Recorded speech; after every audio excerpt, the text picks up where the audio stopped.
João, capítulo 3, vamos nos colocar de pé, versículo 16.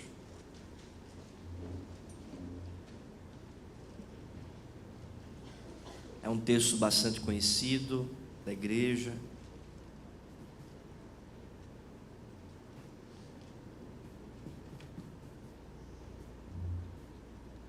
João, capítulo 3,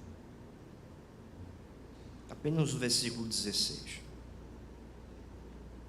Todos juntos? Porque Deus amou ao mundo de tal maneira que deu seu Filho unigênito, para que todo aquele que nele crê não pereça, mas tenha a vida eterna. Vamos orar? Senhor, nós lemos a Tua palavra e suplicamos nesse momento. Fala conosco, fala ao nosso coração, fortalece a nossa fé, chama eficazmente pecadores ao arrependimento. Usa essa mensagem, meu Deus, como instrumento em Teu reino, para que a Tua palavra avance, para que o Teu evangelho avance, para que corações se rendam ao Senhor. Nós te pedimos isso, meu Pai, em nome de Jesus. Amém. Podeis sentar, meus irmãos. Nesses últimos dias nós temos falado muito sobre o Natal, sobre o nascimento de Jesus, sobre esta realidade eterna, mas que se expressou no tempo e na história, dividindo assim a história entre antes e depois de Cristo. E o texto que nós lemos trata sobre a vinda de Jesus, não necessariamente o nascimento, não especificamente o nascimento, mas engloba o nascimento porque trata sobre a vinda de Jesus e a missão de Jesus. Essa missão que é de fato revelada aqui no texto de uma missão salvífica, uma missão de salvar o pecador, de render o pecador à obra sacrificial do Senhor. O evangelho que escreveu João é um evangelho bastante poético, diferente dos três evangelhos, Mateus, Marcos e Lucas. Os estudiosos afirmam que João é mais poético. João trata da sua narrativa com mais poesia, embora não seja uma poesia.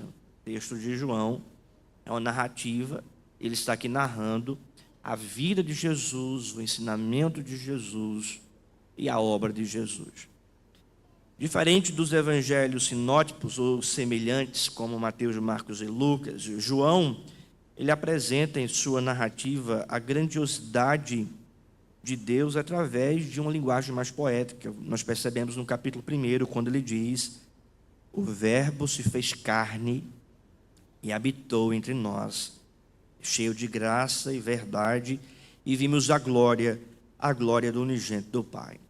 A partir de então, no versículo 15 do capítulo 1, o evangelista e apóstolo João narra então a história de Cristo, desse Cristo que veio, do Deus encarnado. Ele então apresenta o testemunho de João Batista, o batismo de João. Ele fala também da convocação de Jesus em relação aos seus discípulos. Opera um milagre em um casamento em Caná da Galileia. Ele também, agora no capítulo 3, tem um diálogo com Nicodemos. Um diálogo com um homem que é mestre em Israel e não sabia como era que acontecia a salvação. Porque Jesus responde, em verdade, no versículo 3 do capítulo 3, em verdade te digo que se alguém não nascer de novo, não pode ver o reino dos céus. E é nesse contexto da missão de redenção, de salvação, de novo nascimento, que então Jesus expressa a sua missão.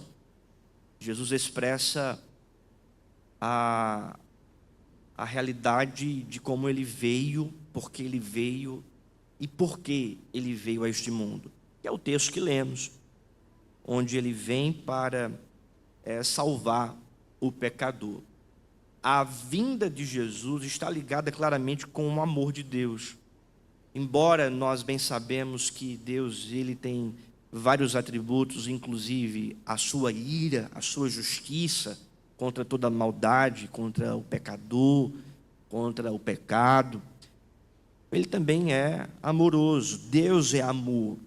E esse amor está ligado com a missão do Filho, porque ele veio justamente por causa do amor do Pai em salvar o seu povo, em redimir o seu povo.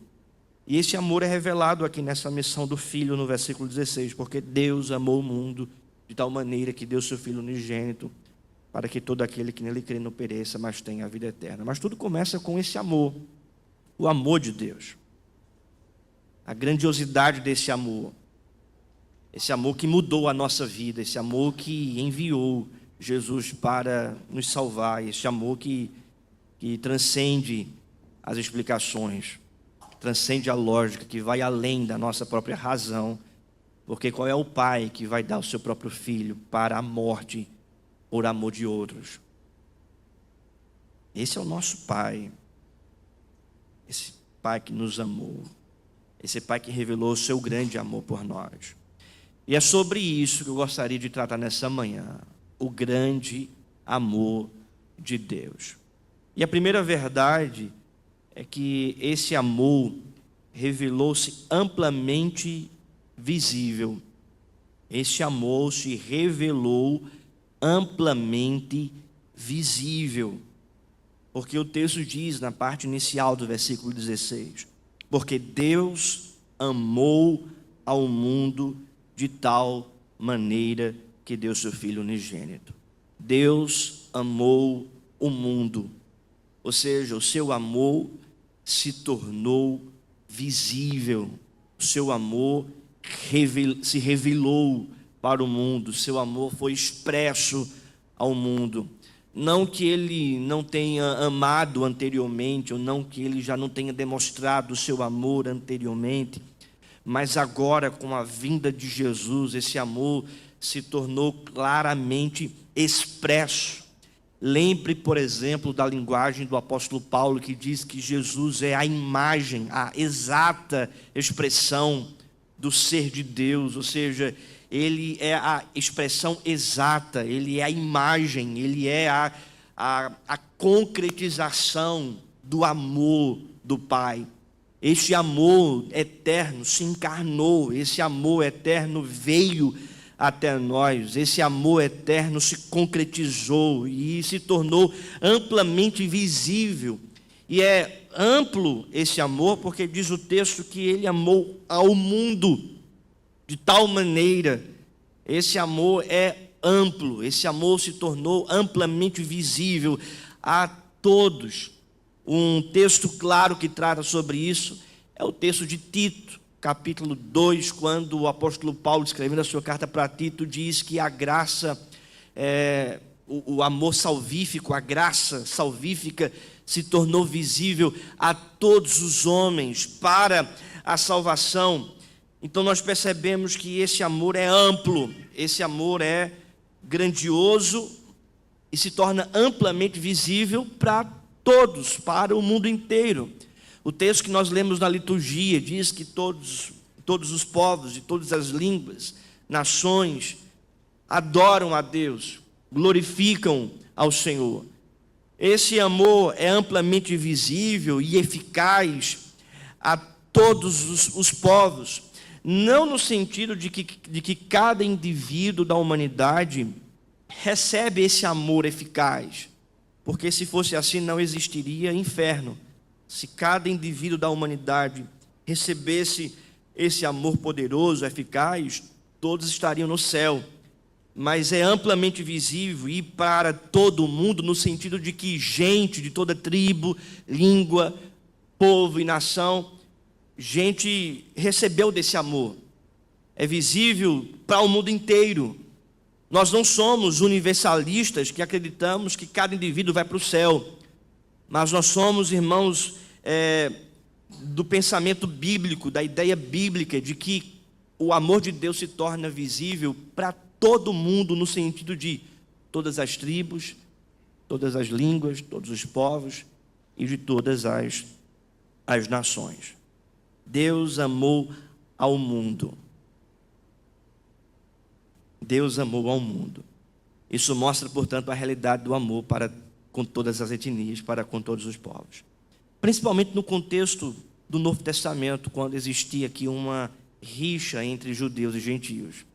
Os judeus achavam que a salvação é somente para eles.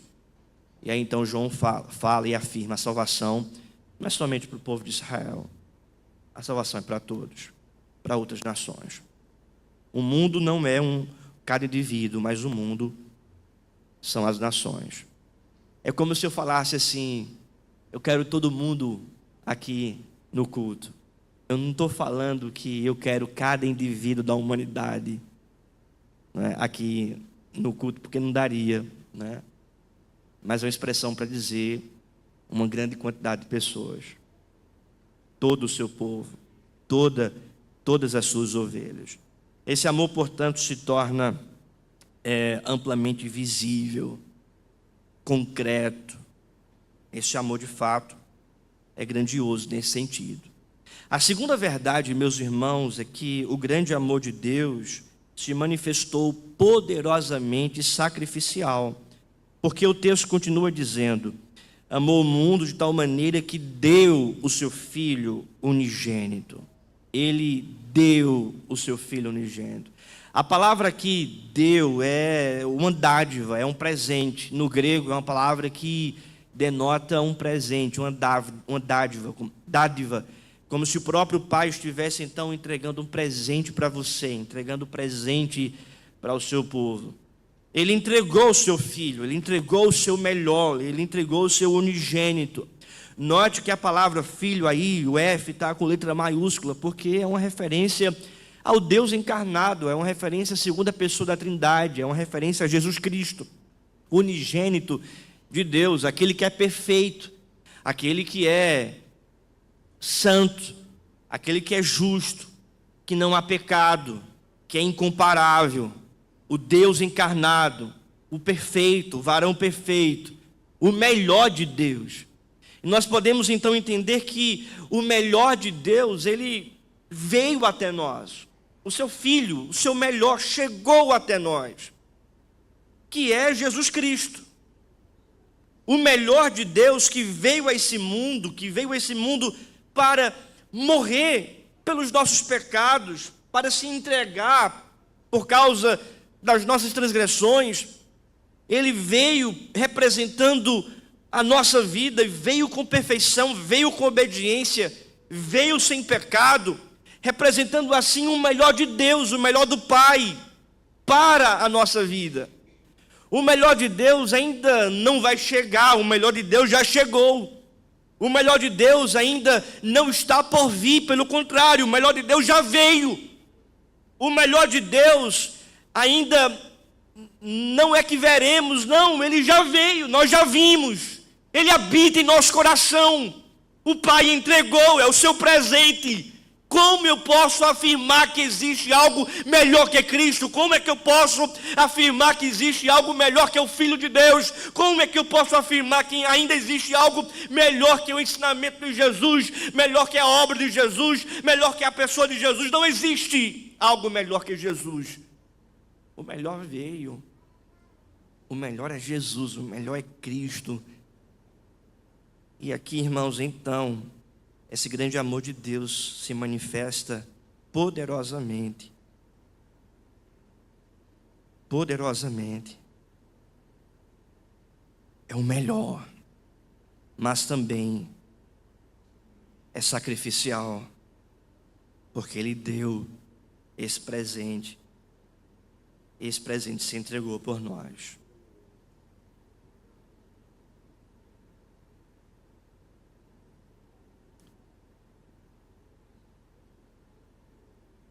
Deus amou o mundo de tal maneira que deu seu Filho unigênito. Deus amou você de tal maneira que Ele entregou o seu melhor por você. Ele entregou seu Filho, Jesus, para morrer pelos seus pecados. Para que você então se arrependa e creia nele e seja salvo. Não existe salvação fora de Cristo. Não existe vida com Deus fora de Cristo. Não existe vida com Deus, relacionamento com Deus, salvação a partir do seu próprio pensamento, do seu próprio achismo, das suas ideias, dos seus sentimentos. A única vida com Deus que você pode ter é a partir de Cristo. O único relacionamento que você pode ter com Deus é a partir de Cristo. O perdão dos seus pecados acontece quando você se arrepende e crê em Jesus Cristo. A vida eterna você recebe quando você se arrepende e crê em Jesus. A convicção de que você um dia estará no céu, a paz de espírito, a libertação dos seus pecados, a emancipação da sua vida espiritual ao ponto de você discernir aquilo que é certo e errado e viver de acordo com o Evangelho, de acordo com a palavra, o Espírito Santo falando em seu interior através da palavra de Deus. Tudo isso acontece por causa unicamente de Jesus Cristo. Se arrependa hoje dos seus pecados e creia em Jesus Cristo. Faça isso. Você que já é crente, alimente a sua fé em Cristo. Deposite a sua confiança em Cristo. Olhe imensamente para Cristo. Ele amou você.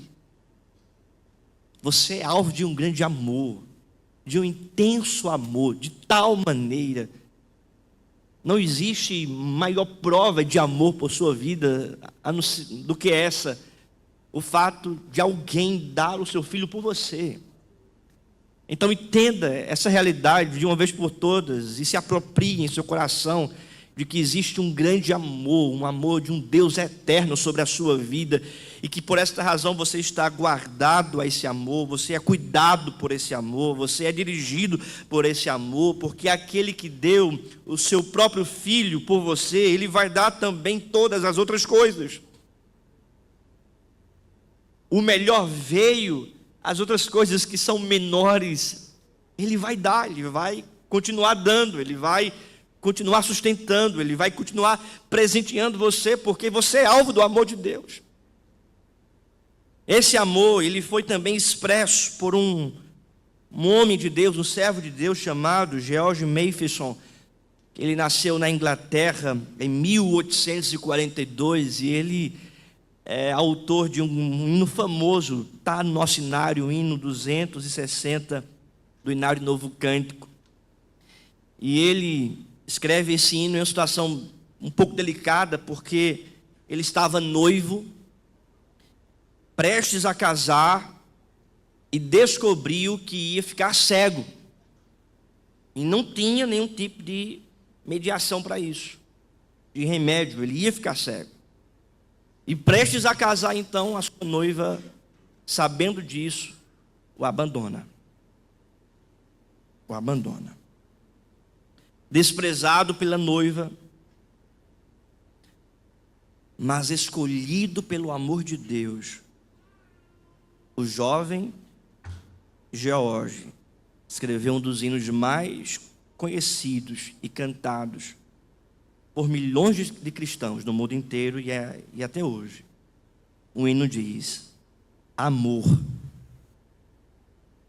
que por amor descestes, amor, que por amor morreste.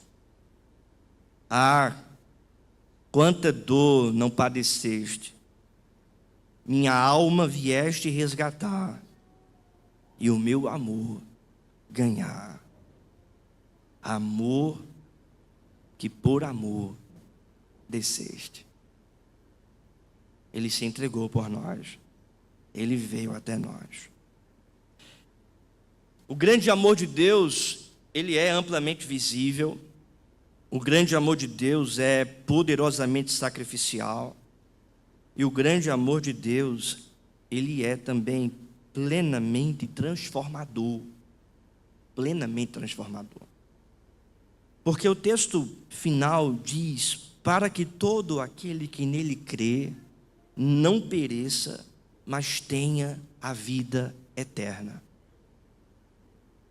Jesus está aqui afirmando que aquele que crê, que aquele que de todo o seu coração deposita fé no Filho de Deus, no unigênito de Deus, não vai perecer, vai ter vida eterna.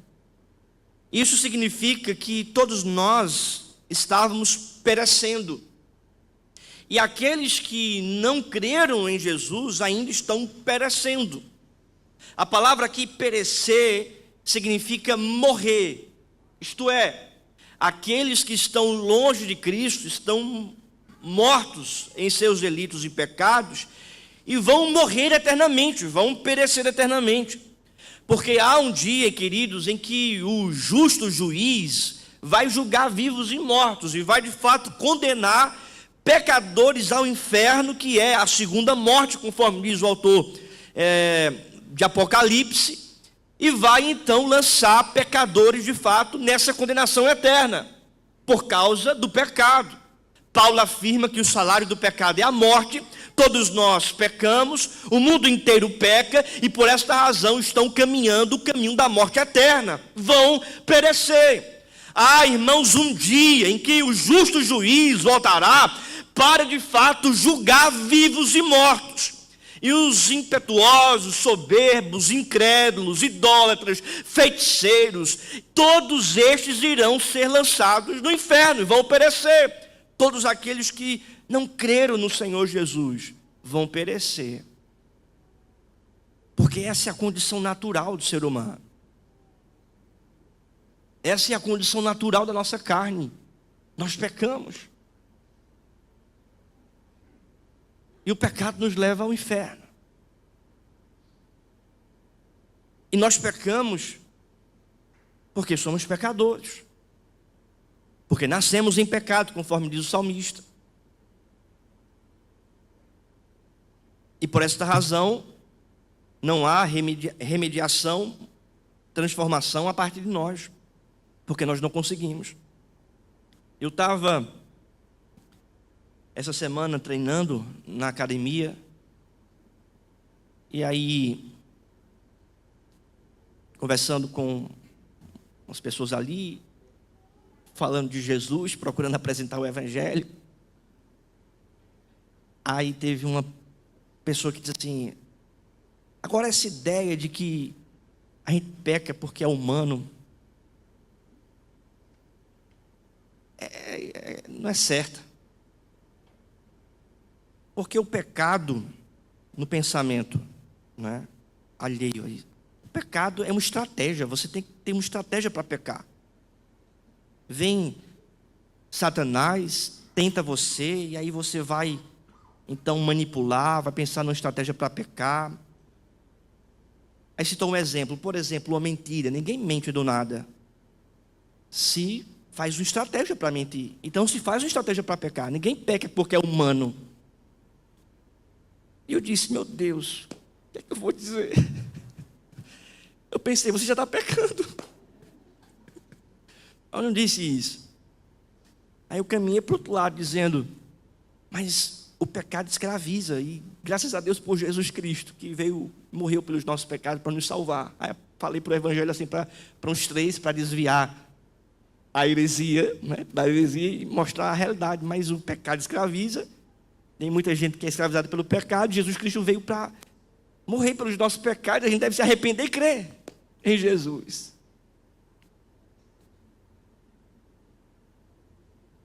A gente não precisa de estratégia para pecar, porque a gente é pecador. A gente peca naturalmente. Eu digo para minha filha: não coloque o dedo na tomada. Ela naturalmente vai e bota. Aí eu vou lá, dou uma disciplina na mãozinha dela para ela não bater. Ela chora. Ela se arrepende do seu pecado. Aí no outro dia, ela vai ser o quê? Tentada a isso e vai naturalmente. Por quê? Se der um pirulito para menor, a outra já vai ficar com inveja. Isso é o quê? É pecado.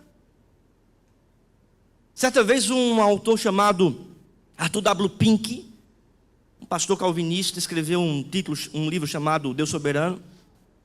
Ele foi visitar uma irmã da sua igreja que tinha acabado de ter criança.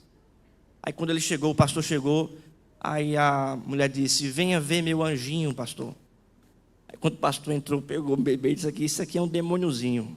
Isso aqui não é anjinho. Passou do século XVII, a gente está em outro tempo, né? Claro, quem tu vai falar isso, fazer isso? Mas eu estou dizendo isso para mostrar a realidade de que o pecador, a criança já nasce inclinada ao pecado. É por isso que o pai tem que disciplinar, o pai tem que dizer não, assim como Deus faz com a gente, assim como os nossos pais fizeram conosco, e os pais dos nossos pais fizeram anteriormente. Por quê? Porque nós estamos perecendo. Nós somos pecadores, por essa razão nós pecamos e estamos caminhando para a morte eterna. Mas aí veio Jesus Cristo, morreu pelos nossos pecados, o Espírito Santo iluminou a nossa mente, atingiu o nosso coração mediante a pregação do Evangelho, nós nos arrependemos dos nossos pecados, cremos em Jesus e não perecemos mais, mas recebemos a vida eterna por causa de Jesus Cristo.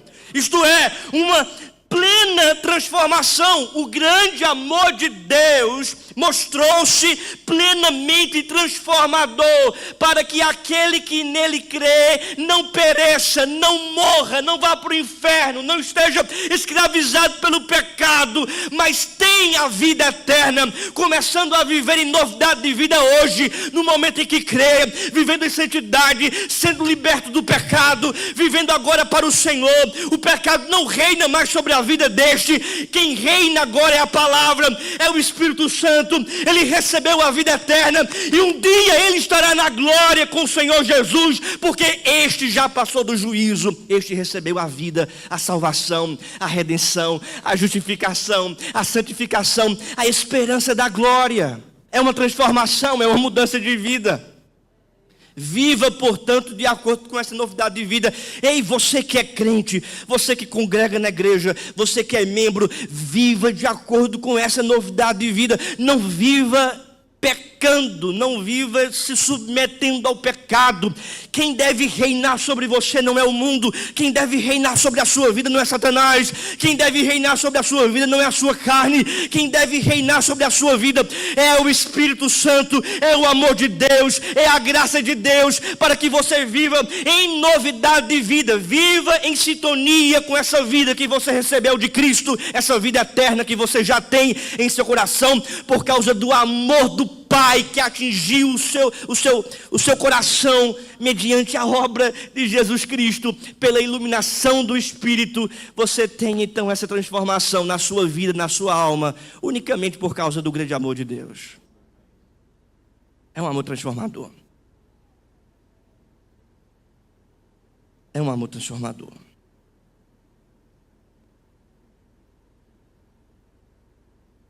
O grande amor de Deus tornou-se amplamente visível. O grande amor de Deus manifestou-se poderosamente sacrificial. E o grande amor de Deus mostrou-se plenamente transformador. Ele nos amou. Nós somos amados de Deus. Talvez como George Matheson, você passe por algum tipo de desprezo, de dificuldade, de abandono, seja qual for. Lembre-se, a pessoa mais importante desse universo ama você e está com você.